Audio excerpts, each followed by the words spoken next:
Kilioni. I've titled my talk Nurturing Cities, and I haven't titled it Planning Cities. This isn't war on planners, but it's getting close.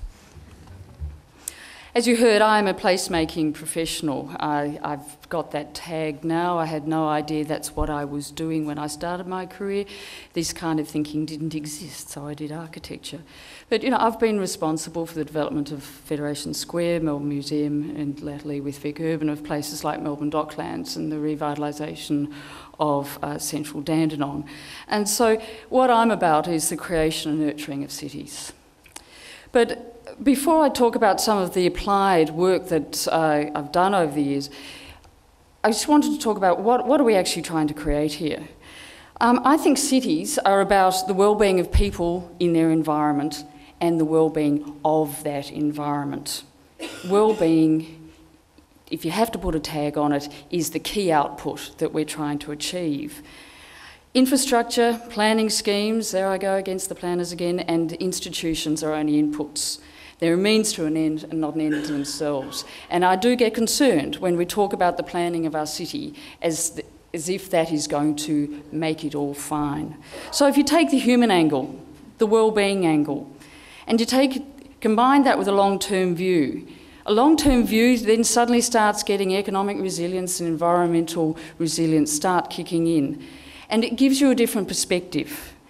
It gives you a key to resilience. And you can then start to look at a city, and I often describe the best parts of resilience and placemaking in terms of adjectives.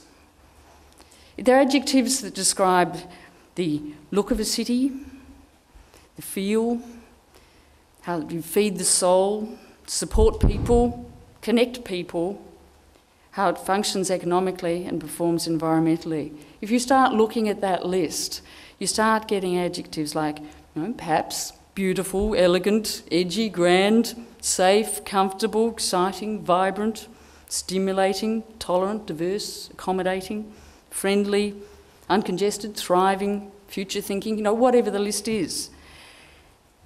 It's very different language to zonings and height limits and traffic numbers and all of those kind of metrics, which I love to hate. So this is stuff of emotion because people are emotive beasts. And you think, well, how can we actually have planned cities and nurture cities around such language? But we know when we haven't got it, and we actually do know when we have got it. When you look at the negative version of that list, you start working with words like alienating, uncomfortable, frightening, boring, lonely, isolating, congested. We know what those mean, and we actually can measure a lot of them, be they through actually hard data or surveying people's emotions. So in getting our handle on what it means to have a place that means that something to humans and their well-being, there are a lot of tags being put around it. Urban resilience is one tag, placemaking is another tag, livability, sustainability. They're all intersecting circles. I actually think we need to clean up the language a bit. And so part of my talk today is about can we please start that journey. Gilbert, number one, and I co-hosted the Melbourne Placemaking series late last year, and that was looking at how placemaking could become a more recognised discipline in our nurturing of cities. So when we're delivering these cities and trying to get a construct for how to go about the governance of that and the community involvement, I think we're very, very klutzy in the way we go about it. We tend to think about urban infill and greenfields. Split the city in half and off you go. I'd like to give you 4 categories, and I'm sure there are a lot more. There's brownfield sites. Melbourne Docklands, great example, been intimately involved in it. The Defence Force site at Maribyrnong, 128 hectares, which is about to be sold to Vic Urban, is going to be another one. The greenfield sites, fundamentally vacant sites to urban uses at least. They've got rural uses typically, but we all know where those are on the fringes of our city, in cities like Wyndham, Whittlesea, Cardena, those kind of municipalities. But then there's changing of use. Areas that are still in use but are not deemed an optimal use anymore. South Bank, just over the road, over the river here, is a key example of how a light industrial area was converted to a completely different use for our city because it was an undervalued use. Beacons Cove, went from gasometers to a new housing area of Melbourne. Fisherman's Bend, our new government has got its sights on Fisherman's Bend, I think probably appropriately so, and it'd be interesting to see what comes of that. So I think, the governance structure and the involvement of community in an area where it is being used, but it's perhaps better for the metropolitan interests to change the use fundamentally, is a whole other set of problems than if you were to take a brownfield site such as Docklands. But then there's a fourth category, and that's rescuing failed economies. And again, Vic Urban's work done at Dandenong, the revitalisation of central Dandenong, is absolutely that. In New South Wales, Parramatta's probably the parallel project. And that takes, again, a whole other set of thinking and involvements to get that kind of work going. So I think we need to think through, as a society and as a government, constructs for all four of those categories and not have a one-size-fits-all. And we urgently need a governance structure for the greenfields. The idea that market forces will take care of the greenfield parts of our city, I think, is flawed in the extreme. Though the market will take care of itself. They will not take care of others. So, having had a shot at market as well as planet, I'd like to just give you a little bit of an insight into the work that Vic Urban's been doing at Dandenong. Because I think of those four models and of the rescuing of a failed economy, I think government has, and this was before my time of involvement in it, but then I was obviously responsible for the implementation, one phase of the implementation. I think they basically got it almost right at Dandenong. And so it's not all gloom and doom about how we plan our cities. I think we have got inklings of some really good solutions there. Dandenong, for those of you who don't know, is about 50 kilometres out of Melbourne, but it has been engulfed by Melbourne. It was a rural city that's been completely engulfed. It had first a rural-based economy. It then had an industrial economy, which it still does have it to an extent, but things like the Holden Motorworks was there and then closed down, which really meant to it being a stranded economy. Its two waves of economic basis had been taken out from under it. It has waves of immigration, over 100 different community groups, nationalities, I should say. And it's been struggling for ages to generate wealth, but also generate aspiration in the community. And it's got the Dandenong onto a downward spiral. So Vic Urban was actually asked on behalf of government, so this is actually government, to come in and get Dandenong on an upward spiral. Now, that isn't planning it for them or doing stuff to them, but it was government, in the best sense of the word, nurturing and working with the community, giving them a hand. So the key stages that we've been going through is, well, first was a shared vision. It was a conversation with something like 5,000 people in that community. That conversation actually hasn't finished, but it started about 5 years ago. And it wasn't getting out the drawings to work out what we're going to put where. It was talking about that community, their aspirations in the short term, medium term and the long term, and trying to open up what that place could become. Open up also what was really very valuable about that place that they didn't want to have washed away through a process of change. Sometimes it's just as important to hang on to what you've got that you really, might not realise how much you value it until you really look at it closely. So a shared vision document was actually prepared, it was published, and then was put out in draft to that community and said, is this what you mean? Yes. Okay, we then got on with the master planning. So that was the physical planning. It was the physical manifestation of the physical aspects of that shared vision. And the shared vision is about a whole lot more than just physical planning. But it was, yes, a master plan. We put it out again to the community, say, do you think this fulfills what we've been talking about? And there was this resounding oh yes, but for God's sake, would you just get on with it? You know, we've been talking and talking. Yes, that answers the brief.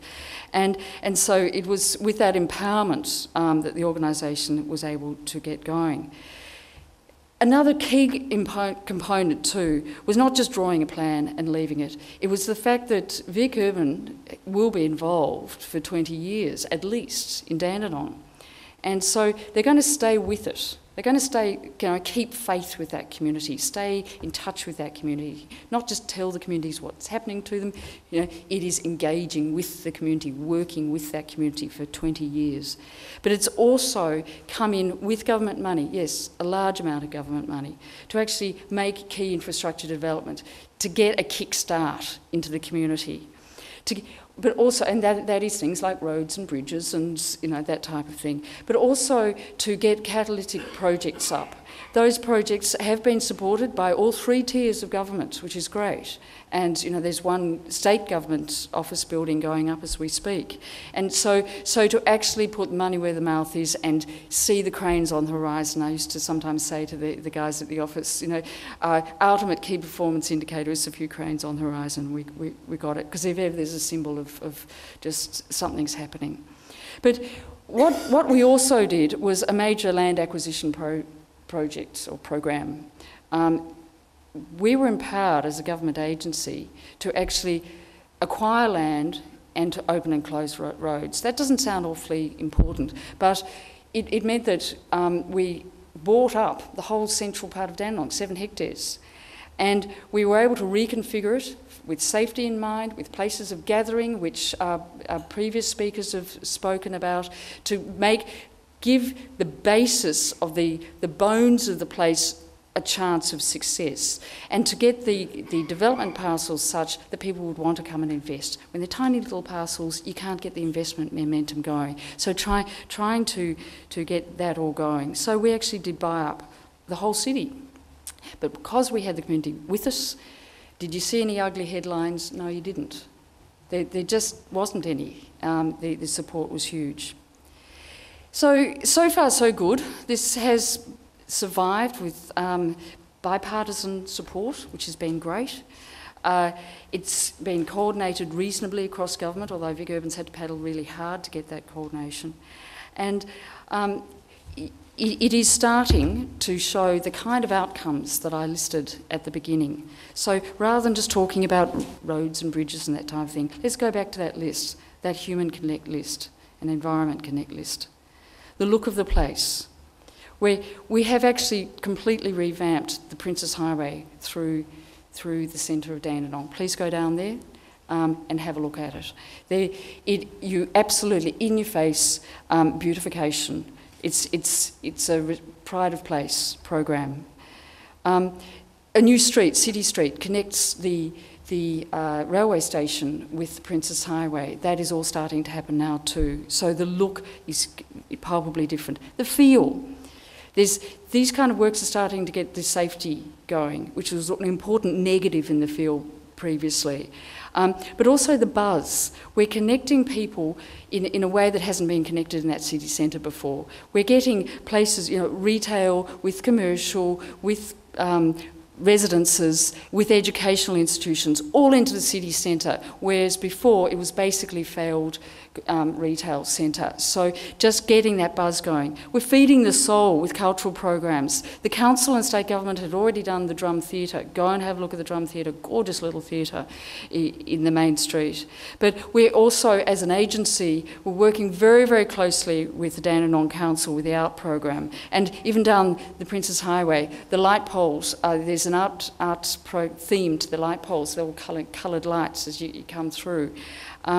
We're supporting people with mixed tenure housing. It's not going to be a gentrification project. We actually have had an affordability strategy right from the beginning of the project. In one of Melbourne's most affordable neighbourhoods, an affordability strategy in case it got gentrified. We're supporting people through their multicultural involvement and events. And we're connecting people. We're connecting them by creating places of public gathering, by supporting places like Dandenong Market, which the council, local government, has been so important in the investment they've made in that market. In things like, we had some land that we'd bought up, no use for it for the moment. We've built a pop-up park. It's a temporary park, and its theme is here for a good time but not a long time. And that is a joint venture with Mission Australia, Vic Urban and Fleming Nursery and a few others. It's a couple of soccer pitches, community gardens, some barbecue spaces, fitness program. It's also got a whole employment program added to it. It's creating permanent jobs and traineeships. The Melbourne Food and Wine Festival, we as an agency got them involved. The Afghan spice banquets on the 13th of March go down, but you know, it's a very unusual developer that organises the Afghan restaurant, you know, involvement. The economics, we have got the government's investment going through the seed projects, but we've also streamlined the planning process for the private investors to be able to come. In planning applications that would have taken months now take weeks, and they really do only take weeks. And the environmental planning, it's not often you own the whole centre of a city, and so we're actually doing trying to get up, I shouldn't say we're doing it yet, a tri-generation system, so actually totally reworking the infrastructure of the city centre for an environmental outcome. While we own it, we want to do that. So the models do exist. It's working, I think, pretty well in Dandenong, but we desperately need it for the brownfield sites, the area where there's a change of use, and the greenfield sites. Thank you.